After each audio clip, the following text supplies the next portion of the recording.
Tu es mon créateur.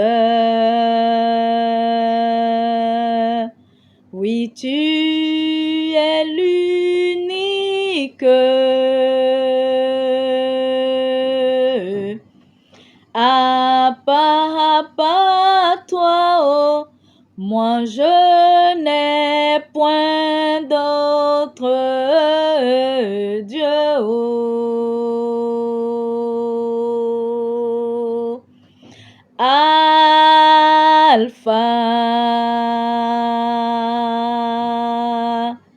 Oméga et Oméga, oh, à part toi et moi je n'ai point d'autre Dieu.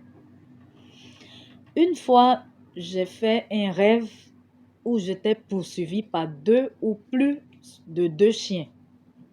J'étais avec mon ami et dans le noir, nous étions carrément dans le noir en train de marcher sur une route avec la broussaille à gauche, à droite. Et j'ai senti qu'il y avait un danger.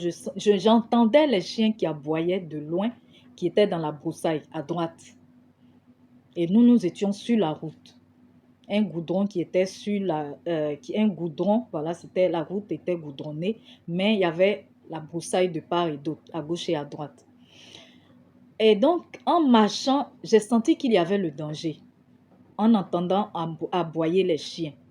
Donc, à un moment, j'ai dit à mon ami de rentrer à gauche, dans la broussaille à gauche, et les chiens en même temps sont sortis de la broussaille à droite, ont commencé à nous poursuivre. Donc, on courait, mais les chiens vraiment étaient à notre poursuite, avec acharnement, avec force. Et à un moment, en fait, je voyais comme des maisons inachevées vers l'endroit où nous nous dirigions, où nous étions en train de courir. Devant nous, il y avait comme des maisons inachevées. Mais quand j'ai regardé, j'ai vu que nous n'avions pas d'issue. Les chiens allaient nous rattraper. Donc, j'ai vu que vraiment, c'était perdu, quoi. Donc, la seule âme pour moi qui me restait, c'était Jésus. Alors, j'ai commencé à crier « Jésus !» Quand j'ai crié une fois « Jésus », les chiens ont ralenti. Quand j'ai crié deux fois « Jésus », les chiens se sont arrêtés. Et je criais maintenant « Jésus, Jésus, Jésus !» Et nous, on partait, les chiens s'étaient arrêtés de nous poursuivre. Les chiens ne nous poursuivaient plus.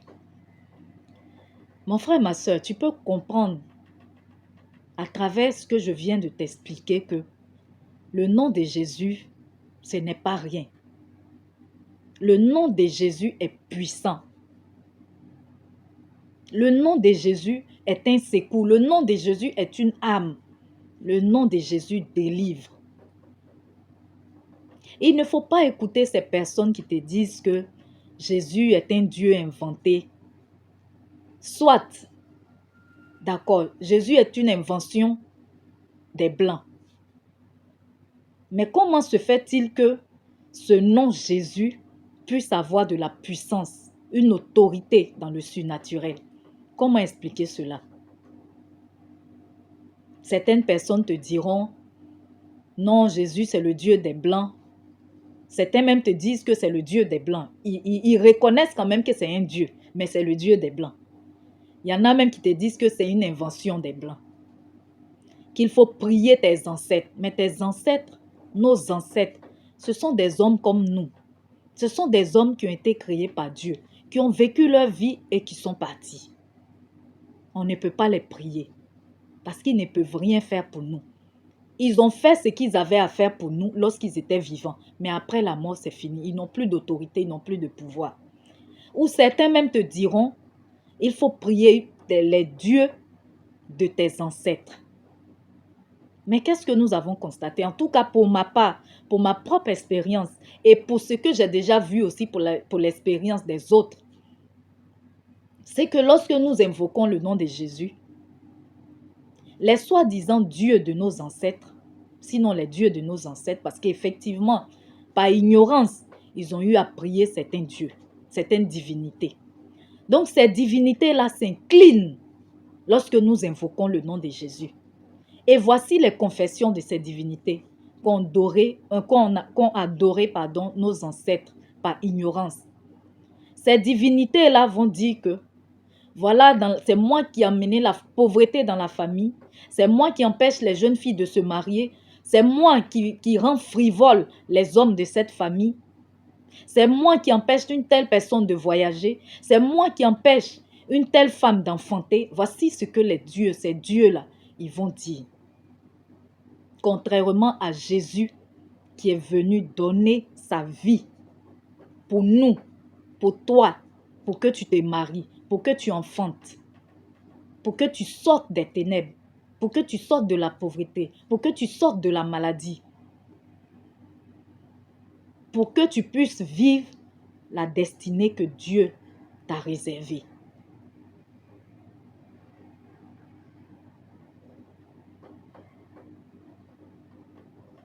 À toi de voir. Selon les expériences des autres, selon tes propres expériences et selon les informations que tu reçois, de faire le choix. Si tu choisis de donner ta vie à Jésus, le vrai Dieu, il n'y en a pas plusieurs. Il n'y a qu'un seul véritable Dieu. Le reste, ce sont des esprits déchus. Ce sont des esprits qui étaient au service de Dieu, qui ont fait une rébellion et qui ont été chassés du royaume des cieux. Donc, lorsque tu décides de suivre ces esprits-là, sache que tu décides de t'écarter du royaume de Dieu, le véritable Dieu, le Dieu créateur.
Oh,